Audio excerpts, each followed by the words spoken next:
कमल शोभनी सुहासिनी सुमधुर भाषिणी सुखदाम वरदाम मातरम वंदे मातरम वंदे मातरम वंदे मातरम।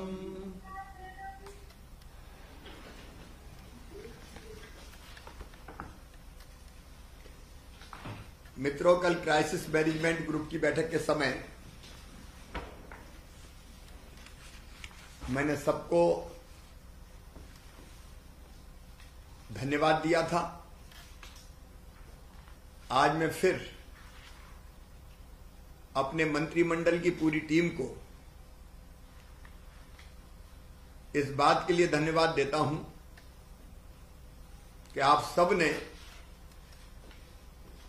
पिछले लगभग 2-2.25 माह से अनथक परिश्रम किया। अगर मैं ये कहूं तो भी अतिशयोक्ति नहीं होगी कि हमने परिश्रम की पराकाष्ठा की और प्रयत्नों की परिसीमा की। आज उसी का सुपरिणाम देखने में आ रहा है। मध्य प्रदेश में अब पॉजिटिव केस जो कल आए वो 1078 आए। मुझे लगता है कि अब हम 1000 की संख्या के नीचे तेजी से जाएंगे। पॉजिटिविटी रेट घट के हमारा 1.5% रह गया। आज भी 5023, आज भी रिकवर जो हुए हैं 4120 है। और खुशी की बात यह है कि हमारा रिकवरी रेट मतलब स्वस्थ होके जाने वालों की संख्या ये 96.36% हो गई है, जो अपने आप में हम सबके लिए बहुत संतोषजनक खबर है। अलीराजपुर में कल एक भी पॉजिटिव केस नहीं आया, लेकिन उससे भी बड़ी बात यह है कि 36 जिलों में अब पॉजिटिव प्रकरण परसों 32 में थे, आज 36 जिलों में 10 से कम है, मतलब सिंगल डिजिट में है अब। और जो हमने लक्ष्य तय किया था लगभग कि हम 0 पॉजिटिव केस आए 31 मई तक, इस लक्ष्य को लेकर काम करेंगे। तो 36 जिले सिंगल डिजिट में आ गए। उस हिसाब से हम लक्ष्य के आसपास पहुंच गए। अब केवल 7 दिनों की एवरेज पॉजिटिविटी केवल इंदौर और भोपाल में 5% से ज्यादा है। बाकी सब जिलों में, अधिकांश में तो आप जानते हैं कि 1 के आसपास, 1 के नीचे, 1 के आसपास आ गई है। इंदौर और भोपाल में भी रणनीति बना के लगातार काम हो रहा है। तो मुझे लग रहा है कि बहुत जल्दी और अच्छे परिणाम आएंगे। हम सब ने अपनी जनता के साथ मिलकर, क्राइसिस मैनेजमेंट ग्रुप के साथ मिलकर जो प्रयास किया, आज प्रदेश में उसके परिणाम आ रहे हैं। एक बार मैं फिर आप सबको बधाई देता हूं। लेकिन अब आज से अनलॉक होना प्रारंभ हुआ है। कल मैंने कहा था कोरोना को लॉक करें, प्रदेश को अनलॉक करें। अनलॉक करते सबसे कोरोना को लॉक करना है, और उसमें भी आपकी भूमिका बहुत महत्वपूर्ण है, क्योंकि कोविड एप्रोप्रिएट व्यवहार अगर नहीं अपनाया अनलॉक करते समय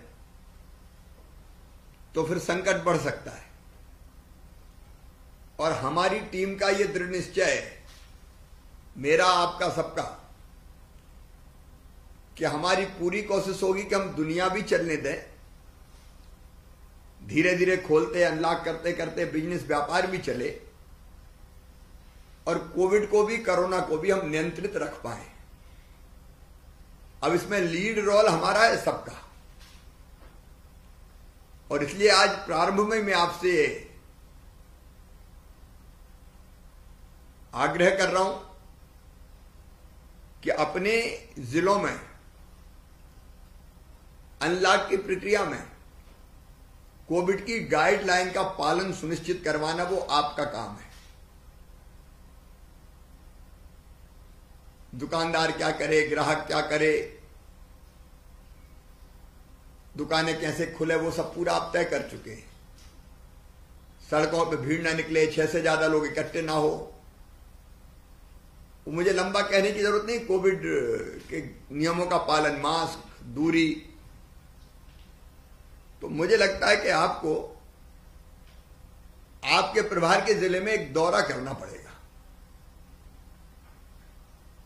और वहां एजुकेट करने वाली क्राइसिस मैनेजमेंट ग्रुप की जो ग्रुप्स को संबोधित करें, नीचे तक पंचायतों में बात करें, विधायकों को जैसे आपने लीड रोल दिया था अपने विधानसभा में, उनको लीड करने को कहें, उनके साथ पूरे क्राइसिस मैनेजमेंट ग्रुप को जोड़े, हमारे सांसद गणों से बात करें, अधिकारियों को दिशा निर्देश दें, जनता में सीधे आपका संदेश पहुंचे। क्योंकि जिम्मेदारी हमारी सबसे बड़ी है और आगे दिक्कत ना हो उसकी जिम्मेदारी भी हमारी है। तो आप सबको दौरे करने पड़ेंगे, उसकी योजना आज ही बना लीजिए और बिना भीड़ के वर्चुअली भी कई काम करें आप।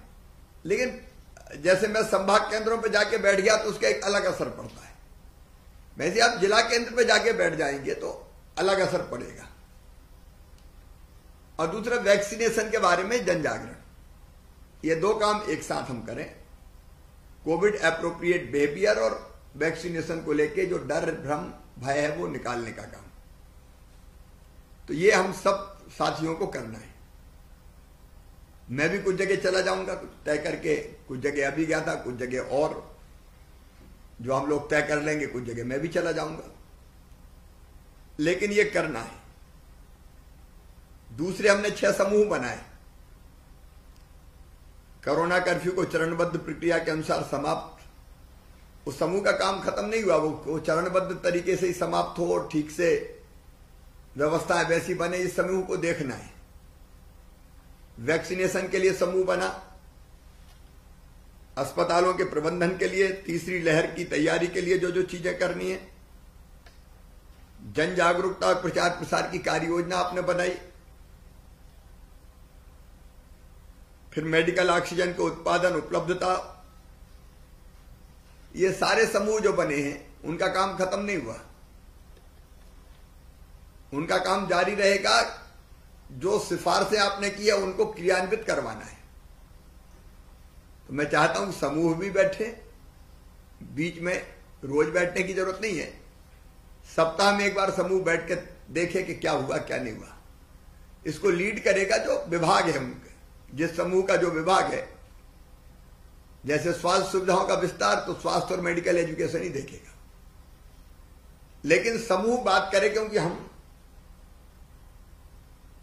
एक अलग तरह के मॉडल पे मध्य प्रदेश को ले जा रहे हैं। हम सबके परिश्रम से मध्य प्रदेश हर काम में आगे बढ़ी है, हमारी कोशिश है। एक 7वां समूह हमारा बनाया शिक्षा के लिए। अब ये बहुत महत्वपूर्ण समूह इसलिए है कि बच्चे क्या करेंगे आखिर आगे, घर में बैठे बैठे भी कुंठित हो रहे हैं। हम हाथ पे हाथ रख के नहीं बैठ सकते, कुछ वैकल्पिक मार्ग शिक्षा देने के क्या हो सकते हैं। तेजी से परिस्थिति सामान्य होगी तो क्या बड़े बच्चों को निश्चित संख्या में आने की अनुमति दी जा सकती है। फिर परीक्षाओं का संचालन, 12वीं की परीक्षा रुकी पड़ी है, अन्य बहुत महत्वपूर्ण विषय, तो हमको वो फैसला करना पड़ेगा। इसलिए ये जो शिक्षा का समूह है इसमें यशोधरा जी, मीना सिंह जी, विश्वास जी, मोहन यादव जी, इंदर सिंह जी, रामकिशोर जी, ये बैठ के आपको बात करना है, पूरे समूह की बैठक कीजिए और कुछ तरीके सोचिए जिससे बच्चों की शिक्षा का मध्य प्रदेश इसमें भी मॉडल बन सकता है क्या, कि हमने इन परिस्थितियों में बच्चों को शिक्षा वो प्राप्त करें, इसलिए ये फैसला किया। आप जरा ब्रेन स्टॉर्मिंग कीजिए, विशेषज्ञों से बात कीजिए, शिक्षाविदों से बात कीजिए, टेक्नोलॉजी का उपयोग करके क्या हो सकता है उसके बारे में आप कोशिश कीजिए। लेकिन शिक्षा समूह बैठे और तेजी से इस दिशा में काम करें। एक आप सब जानते हैं, हम लोगों ने आत्मनिर्भर मध्य प्रदेश हमारी प्राथमिकता थी,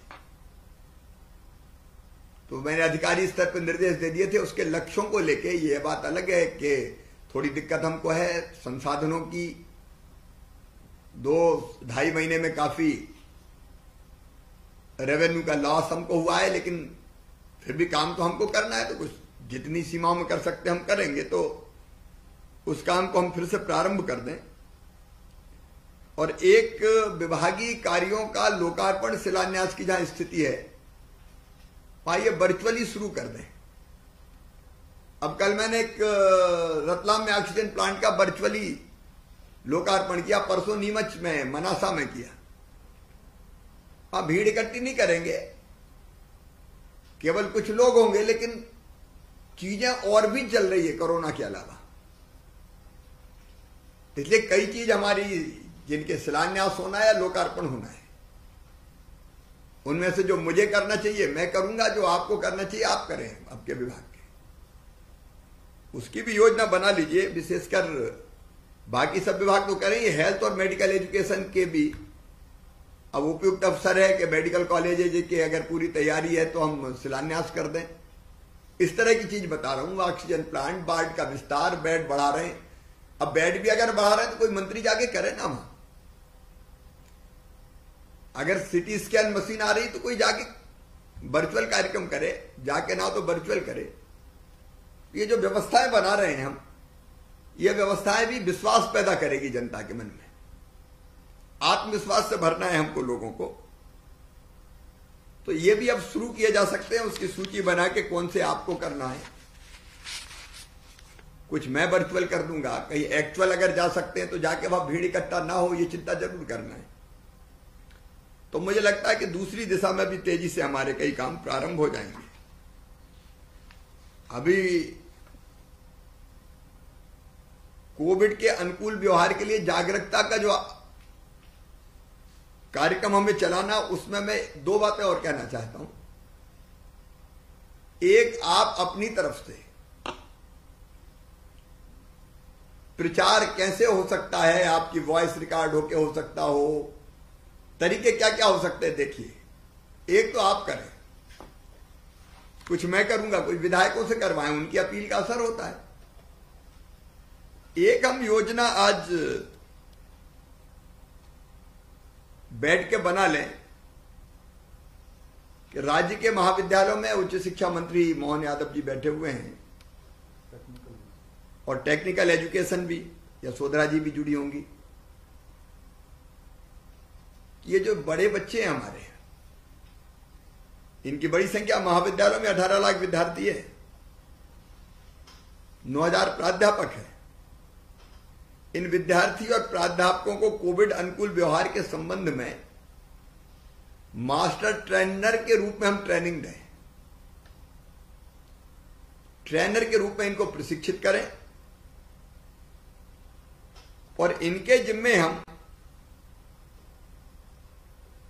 नागरिक 50-50 या 100 जो भी उपयुक्त समझे कर दें कोविड के अनुकूल व्यवहार के लिए। और ये प्रशिक्षित हमारे विद्यार्थी और प्राध्यापक अलग अलग माध्यमों से कोविड के अनुकूल व्यवहार के लिए और टीकाकरण के लिए लोगों को जागरूक करें। तो ये छात्र शक्ति है, उसका उपयोग हम कोविड एप्रोप्रिएट बिहेवियर और वैक्सीनेशन के लिए, जन जागरण के लिए हम इनका कर सकते हैं। और ये बड़ी ताकत है, ये मैदान में उतर गई अलग अलग माध्यमों से, मीडिया, सोशल मीडिया, मैदान में उतर के भी एनसीसी एनएसएस की टीमें भी हमारे पास है कि मास्क लगाइए, दूरी बनाइए, वगैरह वगैरह कई अनेकों काम है, उसके विस्तार में मैं नहीं जा रहा। तो मुझे लगता है इसके बारे में भी आज हम फैसला कर लें कि हम इनको ट्रेनर के रूप में प्रशिक्षित करके और काम में लगाएंगे, क्योंकि ये बहुत बड़ा काम है, तीसरी लहर नहीं आने देना है, अपना संकल्प है। अब कोई एकदम ऐसी बात हो जाए जिस पे इंसान का बस नहीं हो तो मैं नहीं कहता, लेकिन नहीं आने देंगे। उसका तरीका वही है, टेस्ट, पॉजिटिव की पहचान, contract tracing, Covid care centre में ले जाना, किल कोरोना अभियान चलता रहे और उसके साथ साथ दूरी बनी रहे, मास्क लगाते रहे, कोविड के नियमों का पालन करें। उसके लिए लगातार अभियान चलाना पड़ेगा। एक हम लीड करें उसको, हमारे विधायक सांसद लीड करें, और दूसरे विद्यार्थी लीड करें, प्राध्यापक लीड करें उसको। मोहन जी तैयार हो? बिल्कुल तैयार है सर, आपको सही बात आपने कही। 18 लाख तो प्राइवेट विश्वविद्यालय जाने से 2 लाख उनकी संख्या है, ऐसा करके 20 लाख की संख्या अकेले उच्च शिक्षा विभाग में। हाँ, तो अगर अपन ने केवल 50% भी तैयार कर लिया तो 10 लाख की ताकत मिलेगी अपन। बिल्कुल सत्य बात है। ये बहुत बड़ी शक्ति है। फिर टेक्निकल एजुकेशन क्या अलग है। तो मुझे लगता है मध्य प्रदेश एक नया मॉडल खड़ा कर देगा, तो इसको भी हम लोग मिलकर करते हैं। एक बार फिर आप सब लोगों ने घनघोर परिश्रम किया, और इसलिए अपनी तो टीम है, लेकिन फिर भी टीम लीडर के नाते मैं धन्यवाद दे रहा हूं। अब अपनी कैबिनेट की बैठक के विषयों पे हम लोग चर्चा करेंगे।